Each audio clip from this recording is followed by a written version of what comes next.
মিষ্টি, আর আপনারা দেখছেন মিষ্টির রান্নাঘর। তো আজকে আমি আবারও একটা রান্না নিয়ে এসে গেছি।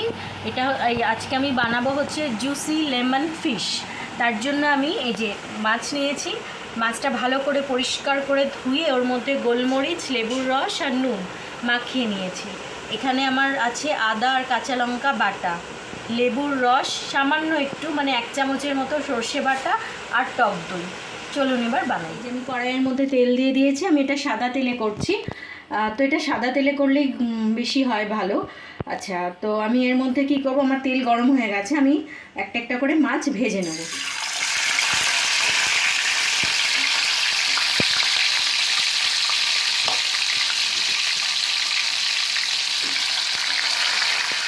এই যে দেখুন আমার মাছগুলো ভাজা হয়ে গেছে, আমি এইভাবে মাছগুলোকে ভেজে নেব। ভাজার পরে মাছগুলোকে তুলে, আরও দুটো মাছ আছে, এই মাছটা আমার ভাজা হয়ে গেছে, আরও দুটো মাছ আছে, ওই মাছগুলো আমি দিয়ে দেবো। এই যে আমার মাছ ভাজা হয়ে গেছে, মাছগুলোকে আস্তে করে তুলে নিলাম।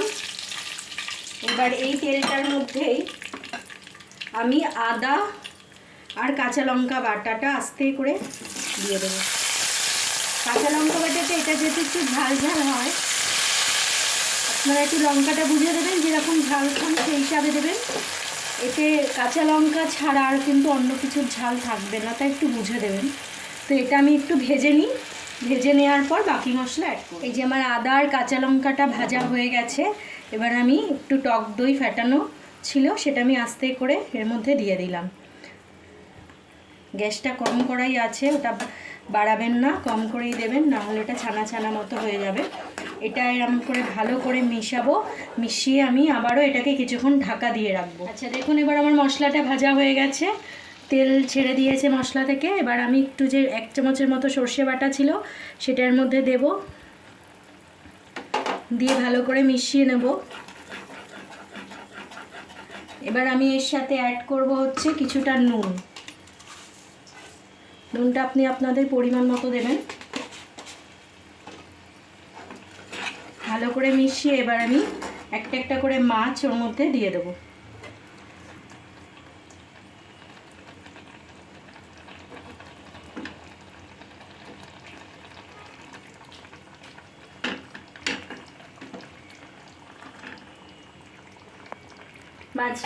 মাছটা দেওয়া হয়ে গেলে মশলার সাথে ভালো করে একটু এরকমভাবে মাখিয়ে নেব, নিয়ে কিছুক্ষণ আমি এটা ঢাকা দিয়ে মশলার সাথে এটা মজতে দেবো। ঠিক আছে, আমার মশলার সাথে মাছটা একদম সুন্দরভাবে ফুটছে আর খুব ভালোভাবে মজে গেছে।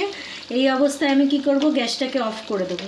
গ্যাসটাকে অফ করে দিয়ে কিছুক্ষণ, মানে এরকম অফ করে দিলাম। তো এবার এই যে কিছুটা আমি লেবুর রস রেখেছিলাম, এবার লেবুর রসটা উপর দিয়ে দেবো, দিয়ে এটাকে আমি কিছুক্ষণ ঢেকে রাখবো, 2-3 মিনিটের মতো ঢেকে রাখবো। ব্যাস, আমার রান্না শেষ। দেখুন বন্ধুরা, আমার জুসি লেমন ফিশ রেডি হয়ে গেছে। কত কম সময়, কত কম মশলায় কি তাড়াতাড়ি এটা রেডি হয়ে গেল। আপনারাও এটা বাড়িতে বানান, খান, দেখুন ভীষণ ভালো লাগে গরম ভাতের সাথে। একটু অন্যরকম লাগে, একটু স্বাদটা একটু টক টক ঝাল ঝাল।